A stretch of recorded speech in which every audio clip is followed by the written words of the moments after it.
Assalamualaikum warahmatullahi wabarakatuh. Halo pemirsa Banjar TV, apa kabar Anda? Semoga selalu dalam keadaan sehat dan senang sekali menjumpai Anda kembali di Lintas Barua Sepekan Minggu 4 Agustus 2024.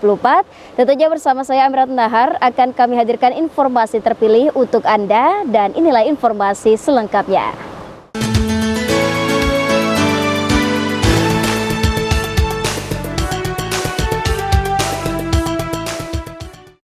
Pemirsa, mengawali lintas sepekan hari ini, Kepolisian Daerah Kalimantan Selatan di Banjarbaru menggelar pemusnahan barang bukti narkoba jenis sabu-sabu 29,5 kg dan ekstasi 114,5 butir serta serbuk ekstasi 157,84 gram.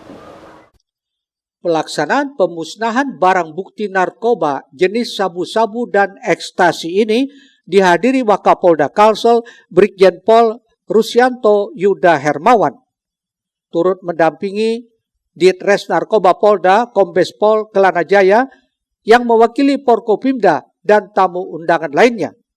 Pemusnahan barang bukti tersebut dilakukan dengan cara di blender dan kemudian dibuang ke dalam kloset. Wakapolda Kalsel dalam sambutannya menyatakan barang bukti yang akan dimusnahkan ini adalah hasil tangkapan di beberapa tempat di wilayah Banjarmasin. Selain itu juga keberhasilan dalam pengungkapan kasus narkoba dari bulan Juni dan Juli 2024. Ini merupakan upaya untuk memberantas peredaran narkoba di wilayah Kalsel hingga bisa menyelamatkan ribuan jiwa masyarakat. Saat ditanya awak media, Wakapolda Kalsel menyatakan keberhasilan ini adalah berkat keseriusan dalam upaya memberantas peredaran narkoba khususnya di wilayah hukum Polda Kalsel. Lebih lanjut ia menjelaskan telah berhasil mengamankan 52 orang tersangka di tempat berbeda di wilayah Banjarmasin dengan rincian 48 laki-laki dan 4 perempuan. Disebutkannya pula untuk penyalahgunaan narkoba ini hukuman paling berat adalah hukuman mati. Jadi sama-sama kita saksikan hari ini kita lakukan pemusnahan sebanyak 29,5 kg dan ekstasi sebanyak 114,5 butir kita musnahkan hari ini. Ini pengungkapan Direktorat Narkoba Polda Kalimantan Selatan selama periode bulan Juni dan bulan Juli 2024. Sebenarnya di bulan Juni dan Juli ini ada kurang lebih hampir 50 kg sabu ditambah dengan 11.000 butir ekstasi. Tapi karena sisanya belum ada administrasi penyidikannya, belum ada izin dari pengadilan, untuk kita musnahkan di pada bulan Agustus nanti. Kalau ini jaringan yang berbeda, tapi masih dikembangkan dan masih proses penyelidikan terus oleh Direktorat Narkoba Polda Kalimantan Selatan. Siapapun jaringan yang terlibat di dalamnya akan kita ungkap dan kita apabila tertangkap kita proses hukum yang berlaku. Sampai dengan hukuman mati, hukuman tertingginya. Di Kalimantan Selatan sampai saat ini belum ada, tapi di beberapa daerah yang lain seperti Bali sudah ada pelaku narkoba yang dihukum mati. Sarpani melaporkan untuk Banjar TV. Pemirsa, menghadapi musim kemarau, Pemprov Kalsel melalui BPBD melakukan teknologi modifikasi cuaca selama 11 hari, terhitung dari 29 Juli hingga 11 Agustus di wilayah Ring 1, yakni Kabupaten Banjar, Kota Banjarbaru, dan Kabupaten Tanah Laut yang masuk dalam status siaga darurat. Berdasarkan perkiraan BMKG, puncak musim kemarau mulai terjadi di sebagian besar wilayah Indonesia, tak terkecuali di Kalimantan Selatan pada bulan Juli sampai Agustus 2024. Mengantisipasi bencana kekeringan yang mungkin terjadi di bulan Agustus, Pemprov Kalsel melalui BPBD melakukan teknologi modifikasi cuaca atau TMC.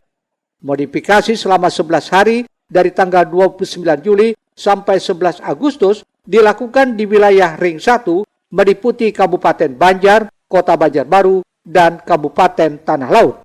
Kepala Pelaksana BPBD Kalsel, Raden Surya Padliansa menjelaskan pelaksanaan TMC sebagai salah satu upaya untuk mengantisipasi bencana kekeringan di tengah kemarau, sekaligus mencegah terjadinya karhutla di lahan gambut dengan melakukan pembasahan.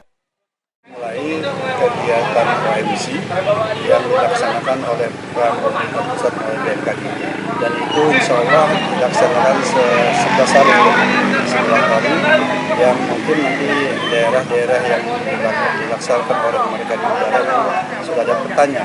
Ya, salah satunya adalah peta di Kabupaten Banjarbaru yang memang rawan untuk karhutla dan kekeringan, karena Banjarbaru, Martapura, dan Tanah Laut itu termasuk ring 1 karena mendekati bandara.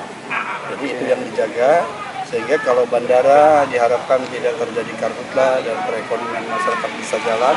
Salah satunya juga bandara bisa memenuhi kebutuhan pelayanan untuk transportasi, karena itu ukurannya. Ya, jadi itu jangan sampai kita menjaga lebih awal, jangan sampai karhutla itu menyebabkan perekonomian kita lumpuh, anak-anak tidak bisa sekolah karena asap. Guna keperluan tersebut, BPBD Kalsel telah melaksanakan Focus Group Discussion (FGD) bersama Komisi Irigasi terkait kebijakan pembukaan pintu air irigasi serta melakukan mitigasi bekerjasama dengan Badan Pertanahan Nasional untuk mendata sejumlah lahan tidur, sekaligus memberikan edukasi kepada masyarakat agar tidak melakukan pembukaan lahan dengan cara membakar. Ahmad Ramadhani, Banjar TV. Sementara itu, BPBD Kabupaten Banjar menggelar apel kesiapan menghadapi bencana kebakaran hutan dan lahan di halaman kantor BPBD Jalan Sekupul Ujung, Desa Bincau, Martapura. Saat ini status siaga darurat karhutla di Kabupaten Banjar sudah dimulai sejak tanggal 25 Juli 2024 sampai dengan tanggal 31 Oktober 2024 mendatang. Kabupaten Banjar merupakan salah satu daerah di Kalimantan Selatan yang berpotensi terjadi bencana karhutla. Karena itu, seluruh elemen dituntut untuk siap siaga menghadapi dan menanggulangi karhutla. Guna menyatukan persepsi dan koordinasi, BPBD Banjar melaksanakan apel siaga kebakaran hutan dan lahan tahun 2024. Dipimpin oleh Asisten Bidang Perekonomian dan Pembangunan Pemerintah Kabupaten Banjar, Ikhwan Syah. Ikhwan Syah mengatakan, meski kondisi cuaca saat ini masih sering terjadi hujan, namun upaya melalui kerjasama pencegahan dan kesiapsiagaan kemungkinan terjadi karhutla harus ditingkatkan, terutama di kawasan pertanian, perkebunan, lahan tidur, ataupun semak belukar. Ia mengingatkan agar perusahaan pemilik lahan perkebunan lebih tanggap. Jangan sampai musibah kebakaran lahan akibat kelalaian menyebabkan izin perusahaan itu dicabut. Izin dicabut, ada langkah-langkahnya, ada aturannya. Aturannya kita pelajari, kita rapatkan, punya fakturnya. Ada himbauan ibu perusahaan. Ya, tadi kan sudah kita sampaikan himbauan tersebut, kita sama-sama menjaga kondisi yang seperti tentunya kita berharap jangan sampai ada terjadi kebakaran yang Di tempat yang sama, PLT Kepala Pelaksana BPBD Banjar Warsita menyebutkan, siaga darurat karhutla sudah dimulai dari tanggal 25 Juli 2024 sampai dengan tanggal 31 Oktober 2024. Adapun personil yang disiapkan sekitar 30 orang dengan penjagaan secara bergantian. Saat ini terpantau titik rawan bencana kebakaran hutan dan lahan di kawasan hutan bagian atas seperti Kecamatan Pengaron dan Sungai Pinang. Ya, untuk peralatan, alhamdulillah kita cek, insya Allah sudah siap. Siap untuk semua peralatan. Nah, berapa personel yang disiapkan, Pak? Personil kita ada sekitar 30-an ya. Ini 2 shift siang, ya, 1 shift malam. Untuk titik rawan, Pak? Gimana, Pak? Untuk titik rawan seperti biasa ya. Saya kira kalau menjelang tahun kemarau ini biasanya di bagian atas ya, Pengaron, kalau cukup lanjut terus musim kemaraunya panjang, ya, rawannya hampir ke daerah rawa ya, daerah Cintapuri, Matraman, Astambul, Martin, Sungai Tabu, Gambut. BPBD Kabupaten Banjar akan secepatnya membangun posko untuk tim pemantau karhutla seperti di Tahura Sultan Adam, Kecamatan Sungai Tabuk, Cintapuri, dan 1 posko induk di kantor BPBD Kabupaten Banjar. Ahmad Ramadhani, Banjar TV. Informasi lainnya pemirsa, bagi Anda pecinta roti AOKA, kini tak perlu risau lagi karena hasil uji BPOM roti satu ini tak ada kandungan berbahaya yang disangkakan belakangan ini. PT Indonesia Bakery Family selaku produsen pun turut menjamin keamanan roti ini, dan sementara itu pemirsa, terkait penarikan roti OKO di pasaran karena mengandung zat berbahaya, PT Indonesia Bakery Family mengatakan tak ada sangkut pautnya karena berbeda perusahaan dan kepemilikan. Setidaknya hal itu diungkapkan PT Indonesia Bakery Family selaku produsen roti AOKA melalui kuasa hukumnya saat jumpa media di Banjarmasin Selasa 30 Juli tadi. Marcella, salah seorang kuasa hukum PT IBF, dengan tegas membantah roti AOKA mengandung pengawet kosmetik seperti laporan yang dilayangkan Kadin Kalsel ke BPOM beberapa waktu lalu. Hasil ini diselaras dengan hasil uji BPOM pada 1 Juli lalu, bahwa tidak ada kandungan zat berbahaya, bahkan mereka sudah memiliki izin edar BPOM dan sertifikat halal. Meski begitu, PT IBF tak menampik masa kadaluarsanya lebih lama, yakni mencapai 3 bulan, lantaran proses pembuatan hingga pengemasan seluruhnya menggunakan teknologi canggih dan sangat higienis, tanpa tersentuh oleh tangan, yang bisa menekan pertumbuhan bakteri. Bahwa dari mulai awal kita memproduksi, kita sudah dengan sistem yang sangat-sangat higienis. Sampai ke pengemasan terakhir, dari mulai pemanggangan sudah tidak tersentuh oleh tangan manusia dengan sistem konveyor. Jadi itu adalah salah satu prinsipnya. Memang prinsip pengawetan itu ada dengan panas, ada dengan teknologi pengemasan dan lain sebagainya. Itu yang kita lakukan, sehingga itu memungkinkan untuk menekan pertumbuhan bakteri, khususnya bakteri aerob. Bakteri aerob itu bakteri yang memerlukan oksigen dalam kehidupannya, sehingga ya kita bisa bertahan sampai 3 bulan. Seperti Ibu tadi sampaikan bahwa kita kadaluarsa 3 bulan. Nah, kemudian kami juga melakukan uji tes mandiri selain juga BPOM, kemudian melakukan tes ulang gitu kan pada produk kami, baik datang ke lokasi pabrik maupun mengambil sampel di pasaran atau di peredaran. Nah, hasilnya sudah ada penjelasan publik dari BPOM pada tanggal 23 Juli disampaikan bahwa sudah dilakukan pengetesan, dan pengetesan yang terakhir itu pengecekan di tanggal 1 Juli, dan hasilnya produk AOKA aman, tidak mengandung sodium dehidroasetat. Guna memastikan roti ini layak konsumsi, PT IBF turut mengajak para awak media untuk menikmati roti AOKA bersama-sama. Eko Anggoro, Banjar TV.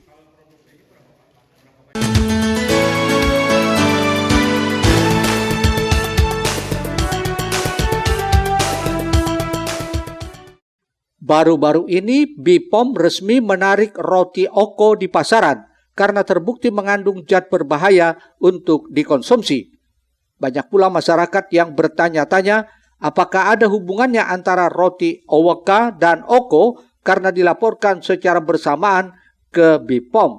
Namun hal ini terjawab ketika manajemen PT IBF memastikan bahwa kedua roti ini memiliki 2 perusahaan yang berbeda. Bahkan AOKA sendiri telah berjalan 7 tahun, sementara OKO baru berjalan 7 bulan, yang berada pada PT Abadi Rasa Food. Sudah viral, sudah berapa? Kadang-kadang orang mengikut-ikutkan. Kami tidak menampik, Pak, dan kami pun monitor. Perusahaan ini itu kadang-kadang membuat kesan bahwa kita ini satu grup dan sebagainya. Sama kali tidak, dan saya tegaskan tidak ada hubungannya. Demikian. Meski begitu, PT IBF tak menampik jika 4 pabrik yang berlokasi di Jawa Barat diinvestasi oleh penanam modal asing. Dari 4 pabrik itu, PT IBF telah mempekerjakan sekitar 3.500 warga lokal. Jadi faktanya adalah roti AOKA 100% produksi Indonesia. Tidak ada namanya produksi roti di China, itu tidak ada. Jadi kita punya pabrik, untuk saat ini masih posisinya di Jawa Barat. Pabrik kita lagi jalan mungkin 4 pabrik, dan kita menyerap tenaga kerja itu 3.000 sampai 3.500 orang. Mengenai luas pabriknya cukup luas, nanti bisa dicek lah, di riset. Tapi bayangkan saja bahwa yang terserap itu tenaga kerjanya 3.500 sampai 3.500 orang. Kita memperkerjakan tenaga lokal teman-teman dari Indonesia. Mengenai penanam modal asing, memang 100% perusahaan AOK ini adalah pemiliknya adalah asing. Kenapa bisa pemiliknya asing? Karena waktu itu ada ajakan atau himbauan, ayo berinvestasi dong di Indonesia, gitu ya, oleh Pak Presiden Jokowi. Kemas juga menampik tudingan segelintir orang yang menyatakan roti AOK dikirim langsung dari Cina. Ia memastikan semua produk Pres diolah langsung di Jawa Barat. Eko Anggoro, Banjar TV. Sementara itu pemirsa, usai ditemukannya produk roti yang mengandung bahan berbahaya, Kamar Dagang dan Industri Indonesia Kalimantan Selatan akan terus mengawasi produk makanan dan minuman dari luar negeri, khususnya Cina, agar masyarakat tak menjadi korban. Setidaknya hal ini diungkapkan Wakil Ketua Bidang Perdagangan Kadin Kalsel, Haji Abtahudin, dalam keterangan persnya Senin 29 Juli tadi. Abtah menyoroti masih banyaknya makanan dan minuman dari Cina yang diproduksi dan beredar luas di masyarakat. Dirinya menyatakan tak bisa berharap terlalu banyak dengan Balai Besar Pengawas Obat dan Makanan karena alasan kekurangan tenaga. Meski begitu, BPOM harus lebih berhati-hati dalam menerbitkan MD alias izin edar makanan. Kegelisahannya ini berdasarkan masukan pelaku UMKM yang meminta dirinya sebagai fasilitator keamanan pangan untuk menyelidiki produk lain selain roti. Saya berharap sekali kepada BPOM khususnya berhati-hati dalam mengeluarkan MD, cek and recheck dulu gitu loh. Jangan sampai terjadi pada OKO itu, ya kan? Nah, kita tahu semua bahwa pengawet yang digunakan intinya jangan sampai merugikan masyarakat kita. Orang investasi boleh di Indonesia, tapi jagalah, ya kan, bagaimana kesehatan masyarakat Indonesia. Kalau di Cina sana, kemungkinan itu tidak dibolehkan lagi. Karena kalau di Cina melanggar itu akan hukumannya mati. Kalau di Indonesia apa? Dicabut. Ya, izinnya dicabut, besok nanti ulah lagi izin yang lain, kan bisa, ya kan? Jadi kelonggaran di Indonesia menjadikan peluang-peluang orang Cina masuk di Indonesia. Dalam waktu dekat pihaknya akan bertolak ke Jakarta membahas hasil temuan tersebut dengan Kadin Pusat yang akan dikoordinasikan temuan ini agar tidak menjadi bumerang. Eko Anggoro, Banjar TV. Ya pemirsa, usai jeda kami hadirkan Expo BUMDesa Kalsel 2024. Informasinya hadir sesaat lagi.